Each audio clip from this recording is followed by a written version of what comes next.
नमस्ते दोस्तों, smart drive के इस नए एपिसोड में आप सबका स्वागत है। आज हम टायर पंक्चर घर में ही निकालने वाले हैं। ये जो टायर है ये कुछ दिनों से थोड़ी थोड़ी हवा लूज़ कर रहा है और इसके लिए हमने एक स्पेशल DIY पंक्चर किट मंगवाया है। एक टायर इन्फ्लेटर हमारे पास पहले से ही है और सबसे इम्पोर्टेंट कि हम इसको खुद खोलने वाले हैं घर पे ही, और मैं आपको पूरा डिटेल प्रोसीजर समझा देता हूँ।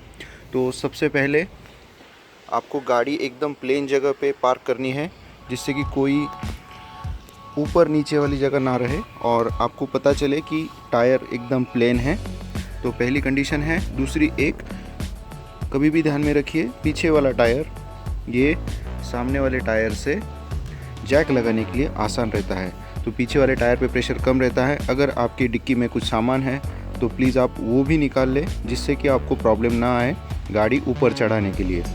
तो चलिए दोस्तों, पहले ये जो लग नट्स है ये थोड़े से लूज़ कर ले, पहली प्रोसीजर। तो हमने अभी बूट स्पेस खोल लिया है और हमें अब सिर्फ ये ही चाहिए, इसे हम स्पैनर कहते हैं।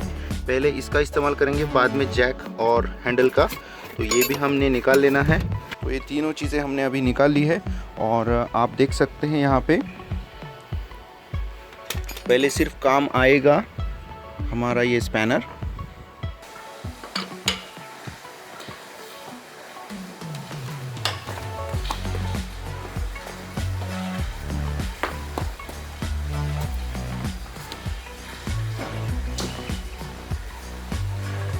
दोस्तों ध्यान रखिए, अगर आप शूज़ पहने तो आपको प्रेशर देने में आसानी होगी।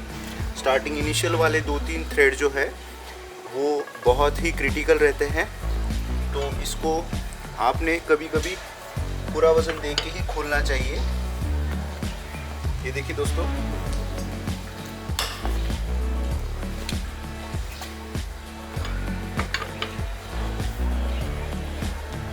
जब ऐसे लूज हो जाए तो आप बेफिक्र हो सकते हैं। ये देखिए,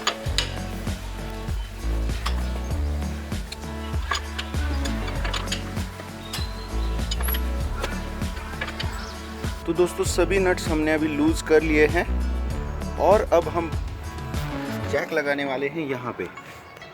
तो आप ये हुक देख सकते हैं यहाँ पे, इसी हुक को हमने जैक लगाना है। तो दोस्तों ये जो पार्ट है ये हमारी तरफ रखेंगे और दूसरा छोर जो कि नॉर्मल स्क्रू है वो कार के अंदर की साइड रहेगा। और अभी सिर्फ अभी ये मैच करना है। दोस्तों हमने अभी ये अलाइन कर लिया है और जैसे कि आप देख सकते हैं इसको हमने अभी सिर्फ ट्विस्ट करके ऊपर लेके जाना है, जिससे कार को सपोर्ट मिले। तो इसे हुक और ऊपर लेने के लिए हमने इसका इस्तेमाल करना है। ये देखिए मैंने एंगेज कर लिया है और आपका ये जो स्पैनर है इसमें यहाँ पे एक हुक है। ये फोर्ड कंपनी के कार्स के लिए थोड़ा अलग है, उसका एक स्पेशल एपिसोड हमने बनवाया है।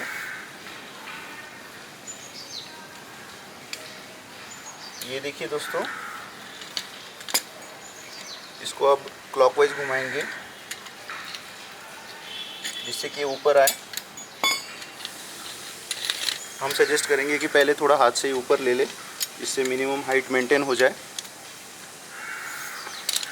और उसके बाद इसको अलाइन कर ले। ये देखिए बहुत ही आसान है। ये देखिए यहाँ पे वापस एक बार आपको अलाइन करना पड़ेगा। अगर ये ठीक से एडजस्ट ना हो और ये नीचे की जगह प्लेन ना रहे तो आपको गाड़ी स्लिप होने की टेंशन रहेगी हमेशा। ये देखिए मैं हाथ से ही घुमा रहा हूँ अभी।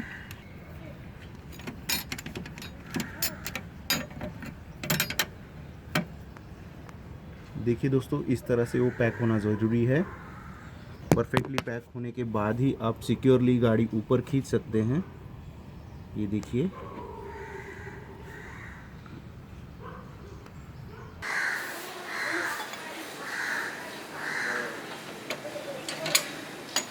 अब यहाँ पे एक स्पेशल ट्रिक है। आप जस्ट थोड़ा सा पानी स्प्रिंकल करें दोनों हैंडल और अपने हाथों पे, जिससे कि आप जब इसे फास्ट मूव करें तो आपके हाथ गर्म नहीं होंगे या फिर छाले नहीं आएंगे।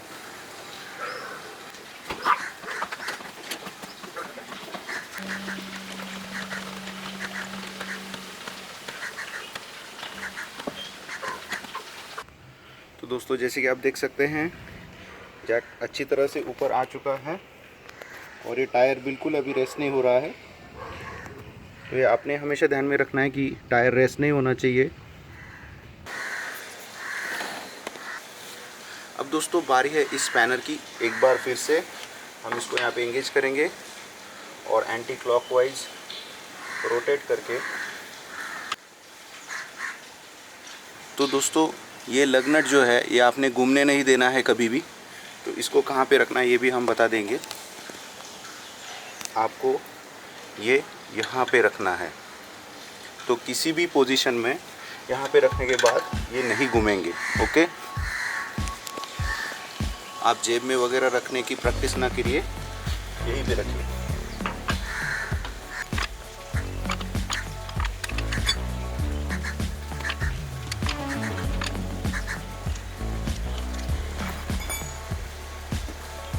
तो दोस्तों कभी कभी टायर बहुत ज़्यादा पैक हो जाता है तो आपको उसको लात भी मारनी पड़ सकती है।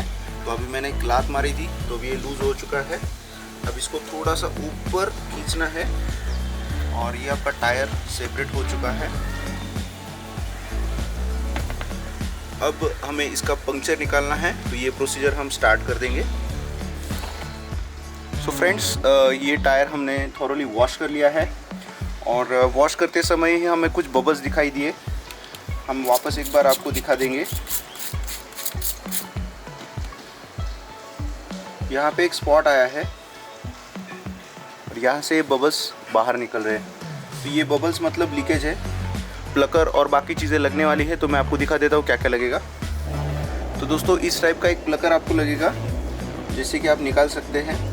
अब आपको एक ध्यान देना है कि हमने अभी सिर्फ एक लोकेशन ढूंढ लिया है, बट मेन इंपॉर्टेंट चीज़ ये है कि टायर का PSI आपको बढ़ाना पड़ेगा और टायर का PSI बढ़ाने के लिए आपको इसको इन्फ्लेटर से जोड़ना पड़ेगा। तो दोस्तों हमारे पास एक स्पेशल टायर इन्फ्लेटर जो कि है गो मैकेनिक का गस्टो, और इसके बारे में हमने एक डिटेल रिव्यू प्रेजेंट किया है और आप कभी भी इसको यूज़ कर सकते हैं जब भी आपका टायर प्रेशर कम हो। अब पंक्चर के लिए एक स्पेशल सेटिंग यहाँ पे करने वाले हैं जो मैं आपको दिखा देता हूँ। सबसे इम्पोर्टेंट, मैं पहले इसको सिगरेट लाइटर के कनेक्टर से कनेक्ट करने वाला हूँ और ये जो हमारा होस है ये हमारे टायर को कनेक्ट करूँगा। दोनों चीज़ें हमने कनेक्ट कर ली है और जैसे कि आप यहाँ पे देख पा रहे हैं 20 PSI इसका करंट टायर प्रेशर है। तो टायर प्रेशर हमने बढ़ा के इसको 60 तक लेके जाना है। इसका एक रीज़न ये है कि जब आप ये पंक्चर निकाल रहे होते हैं तो आपको कुछ हवा लूज़ करनी पड़ती है टायर की। तो उस सिनेरियो में ये प्रोसेस ना थमे, इसलिए आपको एडिशनल प्रेशर यहाँ पे देना पड़ता है। तो ये देखिए दोस्तों, मैं यहाँ पे बढ़ा के इसको 60 तक लेके जा रहा हूँ। इन सम केसेस जैसे कि अभी की केस है, यहाँ पे छोटा सा पंक्चर है तो ज़्यादा हवा लूज़ नहीं होगी, तो हमने इसको 50 रखा है। इसको एक बार ऑफ करेंगे और इसको ऑन कर देंगे। जैसे हमने इन्फ्लेटर चालू किया है, रास्प टूल से थोड़ा सा पॉइंट आउट कर लेंगे नेल बाहर निकलने के लिए और फिर प्लकर से उसको निकालने की कोशिश करेंगे। इसे थोड़ा समय देना पड़ेगा दोस्तों। और ये ठीक से देखिए आप निकल आया है। मैंने एक उंगली से होल दबा दिया है। ये देखिए ये नेल अंदर था। अब ये रास्प टूल है, इसको हमने अंदर इंसर्ट करना है जिससे कि हमें ज़्यादा जगह मिले अपना पंक्चर स्ट्रिप डालने के लिए। ये देखिए दोस्तों, यहाँ पे मैंने फिट कर दिया है। अब यहाँ पे हमें दोनों टूल्स अच्छे से तैयार रखने हैं। पहला टूल मैं आपको बता देता हूँ, ये रास्प टूल है जो अंदर बहुत बड़ी जगह बनाएगा जिससे कि स्ट्रिप अंदर जाके अच्छे से फिट हो जाए। तो रास्प टूल थोड़ी मेहनत लेगा दोस्तों। जितना टायर प्रेशर ज़्यादा होगा उतना रास्प टूल अच्छे से अंदर पुश होगा। ये रास्प टूल अभी फ्रीली मूव हो रहा है। तो अब बारी है इंसर्शन टूल की। ये जो ऑरेंज स्टिकी स्ट्रिप है वो हमें इसके अंदर इंसर्ट करनी है। जैसे कि आप सुई में धागा बोते हैं वैसे ही है, बट इसका एक फ़ायदा ये है कि आप इसको जब खींचते हैं तो स्ट्रिप अंदर ही रह जाती है। चलिए अब रास्प टूल को निकाल के इंसर्शन टूल को अंदर डाल देंगे। दोस्तों इसमें ताकत लगती है और आपको बिल्कुल फोकस रहना पड़ता है। ये देखिए दोस्तों, ये मैंने निकाल लिया है। अब इसको थॉरो चेक कर लेंगे वापस एक बार। तो हमने चेक कर लिया है और इसमें कोई भी प्रॉब्लम नहीं है, अब कोई भी लीकेज नहीं है। जो एक था वो हमने यहाँ पे पंक्चर निकाल लिया है और अब इसको हम वापस से एक बार यहाँ पे मैच करके लगाने वाले हैं। बोल्ट्स की लोकेशन बहुत इंपॉर्टेंट है।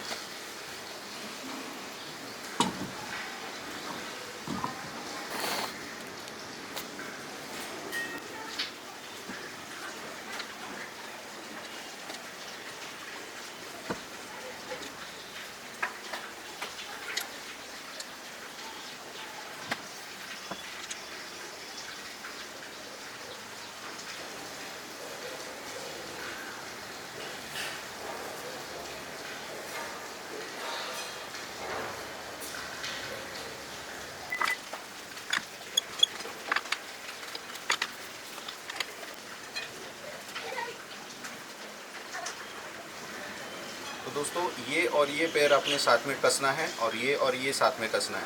तो इससे फ़ायदा ये होता है कि इन दोनों को, लास्ट वाले दोनों को उंगलियों से भी आप कस सकते हैं और उसके बाद एक लास्ट मूवमेंट पे आप स्पैनर यूज़ कर सकते हैं। तो इससे टाइम बचेगा आपका।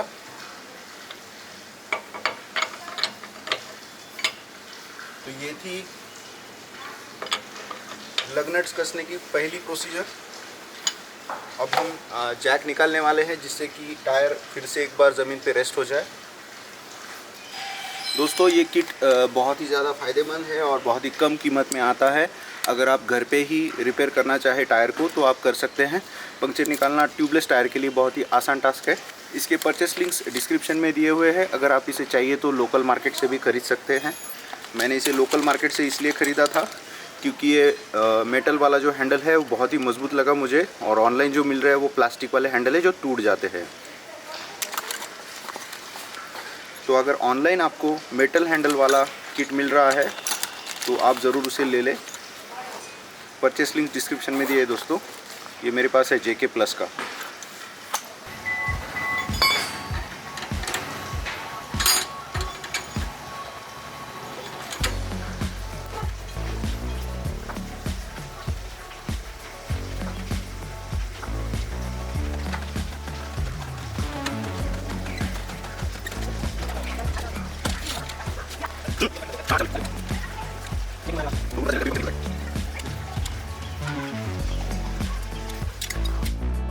दोस्तों जैसे कि आपने कहा था कि स्पैनर का पहला स्टेज ख़त्म हो गया है, तो गाड़ी वापस से एक बार पूरी टायर पे रेस्ट होने के बाद आपको इसको टाइट करना बहुत ही ज़रूरी है।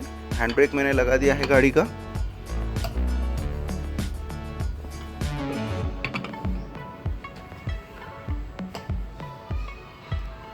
सभी नट्स 1 बाय 1 आराम से टाइट करने हैं।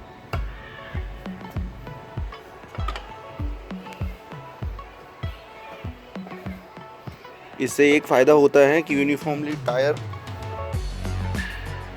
कार से जुड़ जाता है और कोई प्रेशर नहीं आता है।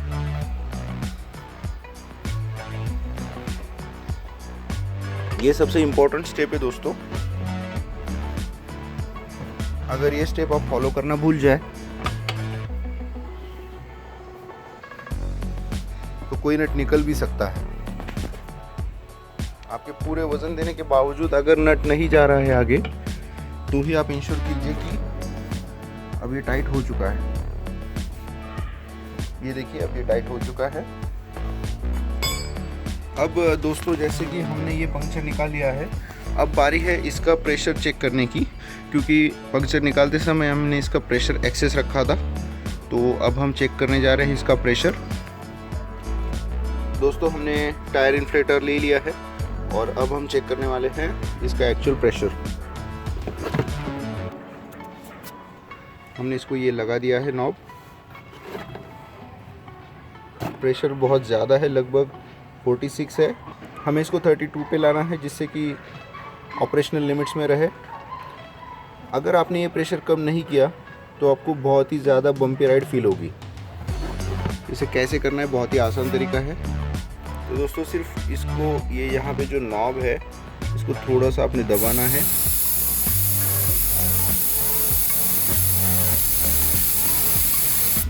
थोड़ी देर दबाने के बाद आप वापस एक बार चेक कर सकते हैं कितना प्रेशर ये दिखाएगा। इसके आप देख सकते हैं थोड़ा सा ही कम हुआ है।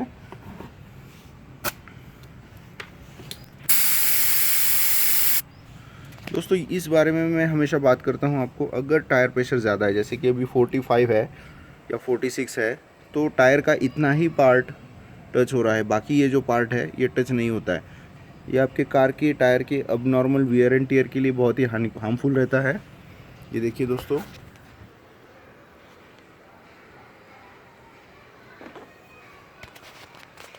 तो ये पार्ट टच भी नहीं हुआ है रोड से, उतना ही हुआ है। तो इसके बारे में और जानकारी हमने पिछले कुछ वीडियो में दी है और भी करेंगे।